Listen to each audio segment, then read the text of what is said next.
So hello everyone મિત્રો, જય દ્વારકાધીશ, જય શ્રી કૃષ્ણ મિત્રો આજે આપણે આ વિડીયોમાં શીખવાનું છે કે માર્કેટમાં સપ્લાય અને ડિમાન્ડ ઝોન કઈ રીતના વર્ક કરે છે. ઓકે મિત્રો, આ સપ્લાય અને ડિમાન્ડ ઝોન એ બહુ સારી રીતે વર્ક કરે છે ગોલ્ડની અંદર. ઓકે, જો તમે ફોરેક્સ ટ્રેડિંગ કરતા હોય તો ગોલ્ડમાં સપ્લાય ડિમાન્ડ ઝોન તમારું 60 થી 70% કામ કરી નાખશે. ઓકે, પછી તમારે ખાલી ને ખાલી નાના ટાઈમ ફ્રેમમાં એન્ટ્રી ગોતવાની રહેશે.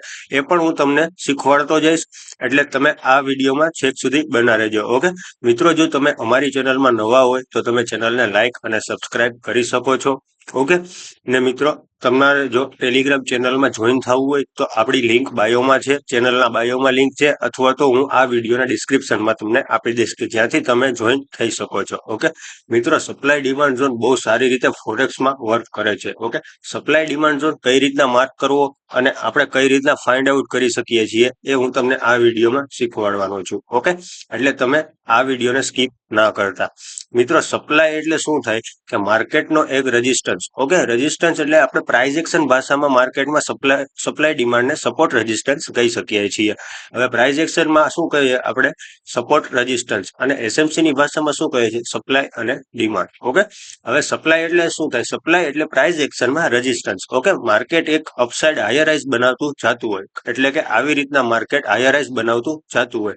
હવે અહીંયા ક્યાંકથી મોટા ટાઈમ ફ્રેમનો પીઓઆઈ, ઓકે, મોટા ટાઈમ ફ્રેમનો પીઓઆઈ આવી ગયો હોય અને માર્કેટ ત્યાંથી લોઅર લોઝ બનાવતું જતું હોય. ઓકે, એટલે શું થયું? આ એક માર્કેટનો એક સપ્લાય ઝોન થયો કે જ્યાંથી માર્કેટ પડી ગયું. ઓકે, હવે માર્કેટનો ડિમાન્ડ ઝોન આવ્યો. ડિમાન્ડ ઝોન કઈ રીતના હોય છે કે માર્કેટ ઉપરથી નીચે લોઅર લોઝ બનાવતું જતું હોય, લોઅર લોઝ લોઅર હાઈસ બનાવતું જતું હોય. માર્કેટમાં માની લો કે અહીંયાથી એક મોટા ટાઈમ ફ્રેમનો એટલે કે 4 અવરનો પીઓઆઈ આવ્યો. પીઓઆઈ આવ્યો, ત્યાંથી માર્કેટે થોડુંક ડિસ્પ્લેસમેન્ટ આપ્યું, રિટ્રેસમેન્ટ લીધું અને માર્કેટ હાયર હાઈઝના ફોર્મમાં વયું ગયું. એટલે કે માર્કેટે એનો ટ્રેન્ડ શિફ્ટ કરીને અપ ટ્રેન્ડમાં થઈ ગયો. એટલે માર્કેટનો આ ઝોન શું થયો? માર્કેટનો ડિમાન્ડ ઝોન થયો કે જ્યાંથી માર્કેટમાં એક ડિમાન્ડ આવી. ઓકે, હવે માર્કેટમાં સપ્લાય અને ડિમાન્ડ ક્યારે આવે છે કે જ્યારે માર્કેટ, માની લો કે માર્કેટમાં ડિમાન્ડ ક્યારે આવે છે કે માર્કેટ જ્યારે સસ્તું હોય એટલે કે માર્કેટ જ્યારે ઉપરથી ફોલ થતું હોય અને માર્કેટની અહીંયા ક્યાંક પ્રાઇસ સસ્તી થઈ ગઈ, એટલે શું કર્યું? સસ્તા ભાવે પબ્લિકે ઉપાડ્યું. એટલે શું થયું કે માર્કેટમાં એની સપ્લાય ઘટી ગઈ અને ડિમાન્ડ વધી ગઈ. એટલે શું થયું? માર્કેટ ધીરે ધીરે કરીને હાયર હાઈઝમાં માર્કેટ અપસાઇડના ટ્રેન્ડમાં શિફ્ટ થઈ ગયું. ઓકે, અને શું કહેવાય? માર્કેટનો ડિમાન્ડ ઝોન. હવે માર્કેટના સપ્લાય ઝોનમાં શું હોય છે કે માની લો કે માર્કેટે આટલી ડિમાન્ડ બતાવી.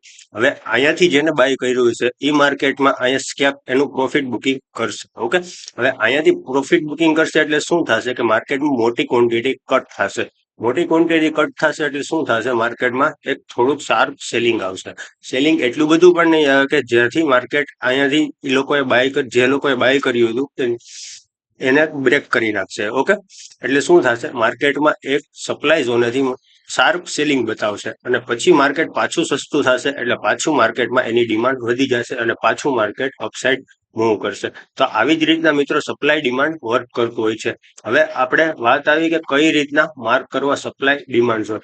હવે મેજર તમારે સપ્લાય ડિમાન્ડ ઝોનને માર્ક કરવાના છે 1 અવરના ટાઈમ ફ્રેમમાં, 4 અવરના ટાઈમ ફ્રેમમાં અને 1 ડેના ટાઈમ ફ્રેમમાં. 1 ડેના ટાઈમ ફ્રેમમાં તમને એક સપ્લાય અને ડિમાન્ડ ઝોન તમને દેખાતો હશે. હવે શું છે કે માર્કેટે શું કર્યું? અહીંયાથી એક શાર્પ ફોલ એટલે કે મોટો ફોલ બતાવ્યો. મોટો ફોલ બતાવ્યો. મોટો ફોલ બતાવ્યો એટલે તમારે એક પીઓઆઈ ગોતવાનો છે. હવે તમને એક પીઓઆઈ અહીંયા જોવા મળે છે કે માર્કેટ અહીંયાથી એક સેલ થઈ શકે છે. કારણ કે માર્કેટમાં શું થયું હતું? અહીંયાથી ડિમાન્ડ આવી હતી, રાઈટ? આ તમને દેખાશે, આ માર્કેટની ડિમાન્ડ હતી. અહીંથી માર્કેટમાં એક ડિમાન્ડ આવી હતી કે માર્કેટમાં હવે ડિમાન્ડ વધી ગઈ છે અને સપ્લાય ઘટી ગઈ છે. એટલે શું થાય છે? માર્કેટ ધીરે ધીરે બાઇંગ તરફ જાય છે. હવે અહીંયા એક સપ્લાય ઝોન આવી જશે એટલે કે આપણો મેજર રેઝિસ્ટન્સ આવી જશે. રેઝિસ્ટન્સ આવી જશે એટલે શું થશે? માર્કેટ અહીંયાથી થોડું ફોલ કરવાનું ચાલુ કરશે અને પાછું નેક્સ્ટ ડિમાન્ડ ઝોન સુધી જશે. ઓકે, હવે શું થશે? તમારે આવી રીતના આ 1 ડે ટાઈમ ફ્રેમનો શું થયો? સપ્લાય ઝોન થયો. ઓકે, સપ્લાય ઝોન થયો. હવે તમારે ડિમાન્ડ ઝોનને કઈ રીતના માર્ક કરવાનો છે? ડિમાન્ડ ઝોનમાં અહીંયા એક લિક્વિડિટી હતી, એને માર્કેટે હન્ટ કરી અને પાછું માર્કેટ બાઉન્સ બેક થયું. હવે તમારે પીઓઆઈ કઈ રીતના માર્ક કરવો એના માટે મેં આગળ વિડીયો બનાવેલો છે પીઓઆઈ નો, કે કેને પીઓઆઈ કહેવાય છે. પીઓઆઈ એટલે પોઈન્ટ ઓફ ઇન્ટરેસ્ટ, કે જ્યાંથી મોટા પ્લેયરો ઇન્ટરેસ્ટેડ હોય માર્કેટને બાય સેલ કરવા માટે. ઓકે, મેજરલી તમારે સપ્લાય ડિમાન્ડ ઝોનને કેમાં માર્ક કરવાનો છે? 4 અવરમાં. ઓકે, 4 અવરમાં તમારે માની લો કે તમારે આજે સ્વિંગ ટ્રેડ લેવો છે. ઓકે, એટલે તમારે આજે માર્ક કરવું હોય તો તમે કઈ રીતના માર્ક કરી શકો? જુઓ, આ માર્કેટનો એક શું થયું, ડિમાન્ડ ઝોન થયો કે માર્કેટ અહીંયાથી ફોલ થાય તો અહીંયાથી માર્કેટ પાછું બાઉન્સ બેક થઈ શકે છે. શું કામ? ને અહીંયા કારણ કે જુઓ, અહીંયા એક એફવીજી છે, રાઈટ, અને એના પછીનો નીચેનો ઓર્ડર બ્લોક છે. ઓકે, હવે તમને આ જ વસ્તુ આગળ બતાવું તો જુઓ, અહીંયા શું થયું, માર્કેટે એક મસ્ત ડિસ્પ્લેસમેન્ટ આપ્યું હતું, રાઈટ, અહીંયા ગેપ અપ ઓપનિંગ આપી હતી, માર્કેટ અપસાઇડ ગયું.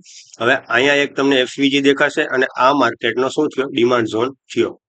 કે માર્કેટમાં જ્યાંથી ડિમાન્ડ આવી શકે છે, એટલે શું થયું, આ માર્કેટનો ડિમાન્ડ ઝોન થયો. જુઓ, માર્કેટ અહીંયા ગેપ ડાઉન ઓપનિંગ આપી, અહીંયા ટેપ કર્યું અને પછી માર્કેટમાં ડિમાન્ડ આવી અને માર્કેટ ધીરે ધીરે કરીને અપસાઇડ જવા લાગ્યું. ઓકે, તો આ શું થયો, માર્કેટનો ડિમાન્ડ ઝોન થયો. આવી જ રીતના તમને આગળ પણ બતાવું, એક્ઝામ્પલ જ બતાવું છું. ઓકે, હવે શું થયું, અહીંયા જુઓ એક એફવીજી છે અને આ એક્સ્ટ્રીમ વાળો ઓર્ડર બ્લોક, એની નીચે તમે જુઓ ક્યાંય પણ તમને ઓર્ડર બ્લોક જોવા નહીં મળે. દેખાય છે? ક્યાંય પણ ઓર્ડર બ્લોક જોવા નહીં મળે.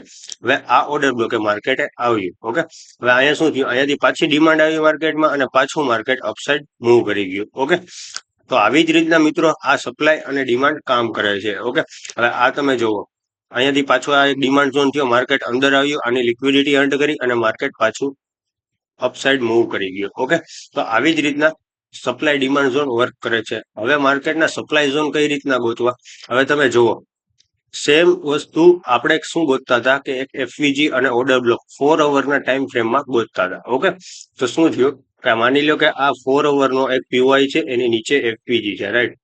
હવે આ એફવીજી માર્કેટ જ્યારે ટેપ કરશે, એટલે કે આ પીઓઆઈ ને જ્યારે ટેપ કરશે ત્યારે માર્કેટમાં એક શાર્પ સેલિંગ બતાવશે કે જ્યાંથી માર્કેટ રિટ્રેસ થઈ શકતું હોય. એટલે શું થયું, માર્કેટમાં જ્યારે પણ ડિમાન્ડ આવી હતી, અહીંયાથી ડિમાન્ડ આવી હતી, રાઈટ, આ પીઓઆઈ ને ટેપ કર્યો, અહીંયાથી ડિમાન્ડ આવી, માર્કેટ અપસાઇડ ગયું. ક્યાં સુધી ગયું, આ 4 અવરના આ પીઓઆઈ સુધી ગયું. હવે જ્યારે આ પીઓઆઈ ટેપ થયો, રાઈટ, પછી શું થયું, માર્કેટે એક રિટ્રેસમેન્ટ લીધું. એટલે કે અહીંયાથી જે લોકોએ બાઇંગમાં ઇન્ટરેસ્ટેડ બતાવ્યો છે એ લોકો અહીંયા સુધી એને હોલ્ડ રાખ્યો અને અહીંયા પછી પ્રોફિટ બુક કર્યો. કારણ કે અહીંયા શું આવી ગયું હતું, માર્કેટનું એક સપ્લાય ઝોન આવી ગયો હતો. હવે આ માર્કેટનો સપ્લાય ઝોન આવી ગયો પછી શું થયું, માર્કેટમાં બધા પ્રોફિટ બુકિંગ કર્યું અને ધીરે ધીરે શાર્પ સેલિંગ બતાવ્યું. માર્કેટે શાર્પ સેલિંગ બતાવ્યું, ક્યાં સુધી શાર્પ સેલિંગ બતાવ્યું કે 4 અવરનો જ્યાં સુધી ડિમાન્ડ ઝોન ના આવે ત્યાં સુધી. ઓકે, હવે શું થયું, અહીંયા જુઓ, 4 અવરના ડિમાન્ડ ઝોને આવ્યું માર્કેટ અને પાછું અહીંયાથી બાઇંગ બતાવ્યું. ક્યાં સુધી બાઇંગ બતાવ્યું, હજી માર્કેટ બાઇંગમાં જ છે. આ પાછો એને સપ્લાય ઝોનેથી જ રિજેક્શન લીધું અને પાછું માર્કેટે શું કર્યું, શાર્પ ફોલ બતાવ્યો અને પાછો અત્યારે એક ડિમાન્ડ ઝોન માર્કેટે અહીંયા ક્રિએટ કર્યો છે અને આ ડિમાન્ડ ઝોન ઉપર આપણે ઇન્ટરેસ્ટેડ રહીશું બાઇંગ માટે. ક્યાં સુધી કે માર્કેટના આ પીઓઆઈ સુધી, 4 અવરના આ પીઓઆઈ સુધી અને આ સપ્લાય ઝોન સુધી. ઓકે, તો મિત્રો આશા રાખું છું કે તમને આ વિડીયોમાં સપ્લાય અને ડિમાન્ડ ઝોન કઈ રીતના વર્ક કરે છે અને કઈ રીતના માર્ક કરવા એ તમને આવડી ગયા હશે. ઓકે, આ એસએમસી નો જ કોન્સેપ્ટ છે જે હું તમને શીખવાડી રહ્યો છું અને આવી જ રીતના મિત્રો માર્કેટ વર્ક કરે છે. તમારે નેક્સ્ટ વિડીયો કેના ઉપર જોતો છે મને જરાક કોમેન્ટ સેક્શનમાં જણાવતા જજો. ઓકે, મળીએ આપણે નેક્સ્ટ વિડીયોમાં. જય દ્વારકાધીશ, જય શ્રી કૃષ્ણ મિત્રો.